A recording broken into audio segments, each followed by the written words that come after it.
Dissipation of the Darkness. Audiobook, Part 6.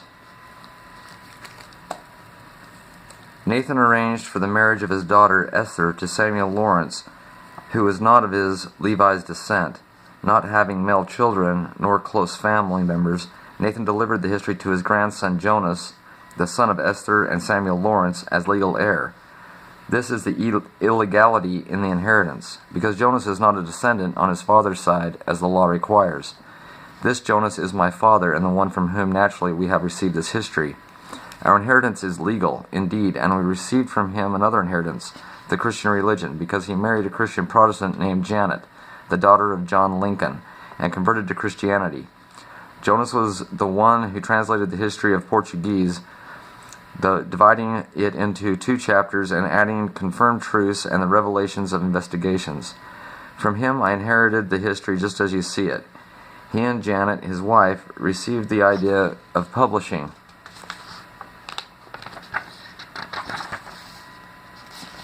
it. As events impeded his publishing it, he urged me not to spare any effort to do it.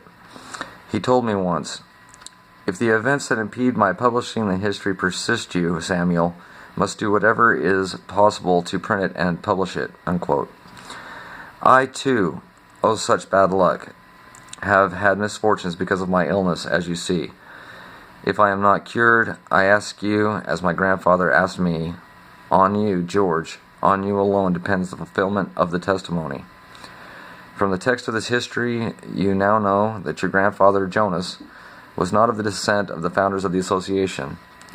We deduce, then, that the violations of Jonas of the right of inheritance of this book and his adoption of the Christian religion were the reasons for his assassination and disappearance before fulfilling his desires. Our efforts to find out how he died were in vain. It is a secret. Our original sect, the Jewish sect, on the whole, would know nothing of this secret, nor of the secret of the foundation of the association, nor of its founders, except the 9 men mentioned, who descended from the first 9 men who bequeathed the respective copies with the secret since the year 43 after Jesus. Pictured Jonas, the Jewish ascendant, last of the owners of this history. He converted to Christianity and married Janet. We must be grateful for his having made us heir to this precious history, though which we have learned that the Masonic Association was founded with the name of the mysterious force in the year 43 after Jesus, and that its founders are of our original sect, men of extraordinary cunning, as we will see and will admire.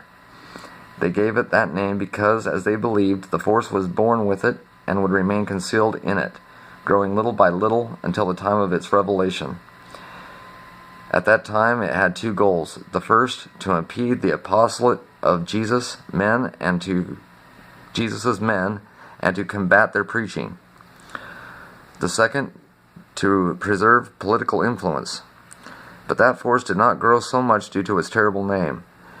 It prospered for a while within its magical occultism and disappeared in another age as a result of a criminal act committed by it, mysteriously against one of its members, with no one ever knowing anything of the unhappy one who disappeared, nor how it was concealed. The family members did not know the least detail and were ignorant of whether or not he were a member of the association. Who knew that? Only the members, and of these, who would dare to reveal the secret? No one, because whoever did so paid with his life. That was their law, the strict law of savagery and occultism. For the least contradiction or for the least slightest doubt, a member was condemned to death.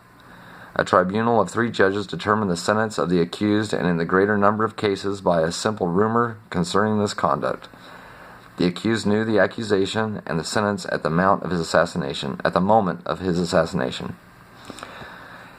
That savagery in all its method and significance, instilled in that strict law, has as its principal purpose the combating of Jesus' men and the opposition of their preaching. Another very important goal existed: to fortify the Jewish element and to return the world to Judaism according to the very words of some ancient heirs. One of them pertains to the heir successor, Aaron Levi. At the end of the 3rd century, after the, quote, impostor, unquote, Jesus.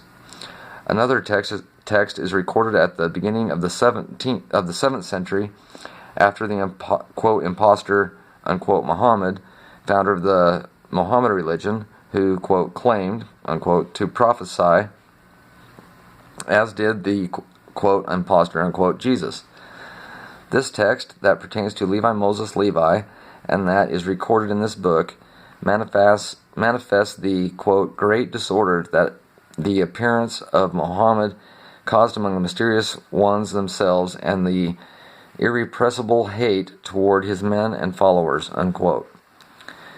It also says, quote, while the successors of King Agrippa insisted on the battle to crush the religious doctrine of Jesus in order to convert the world to Judaism, the cunning Muhammad appeared and fell over the Jews, especially over the 9 monopolizes of the secret, like a bolt of lightning, unquote. We see then that the declaration of our ancestor, Joseph Levi, in the first quarter of the 18th century, several years before the changing of the name of the association, coincides exactly with the declarations of his ancestors mentioned in this book, passing from century to century to Jonas, my father, who was converted to Christianity.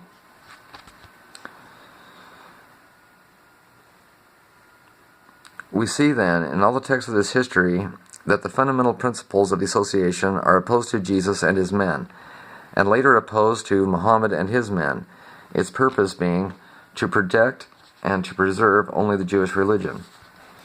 Lawrence said, quote, all those texts coincide in that the principal purpose of the mother, the ancient Masonry, is to annihilate Christianity, to destroy its foundations, and to elevate the prestige of the Jewish religion. Today, in spite of its evolution, it preserves the same purpose, unquote. Here Samuel again writes, our ancestor Joseph Levi, on seeing that those barbarous systems were impeding the attainment of the indicated objectives, and for the benefit of the progress of the association, proposed the idea of changing its name to a very wealthy contemporary Jew, who embraced the idea that promised his monetary aid. The two of them agreed to erase from the copy the text of that intention, so no one would know it except them and the 9 heir successors. Levi, together with his son Abraham and his relative Abraham Abud, all descendants of the 9 founders, journeyed to London, where they made an agreement with Desagule and George, and thus, after a long process, the renewal of the association was completed, and with its new name, Freemasonry, on June 24th, 1717.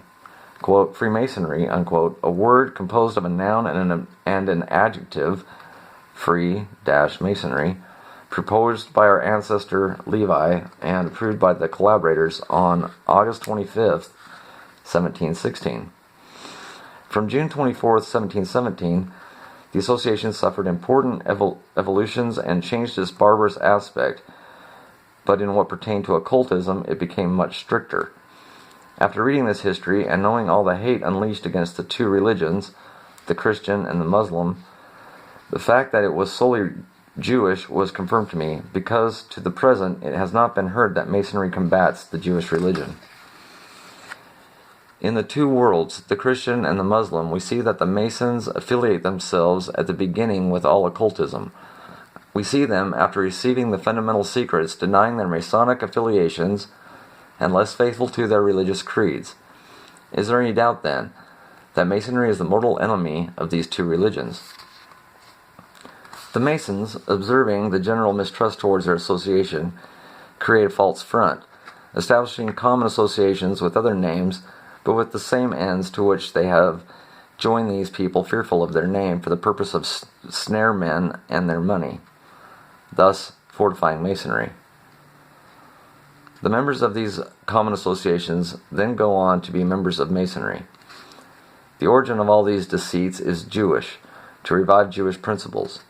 Her husband Jonas said, confirming it, quote, the association of Freemasonry is the same association as the mysterious force or ancient Masonry, Laicism being derived from it. Masonry and Laicism then descend from the association, the mysterious, quote, the mysterious force.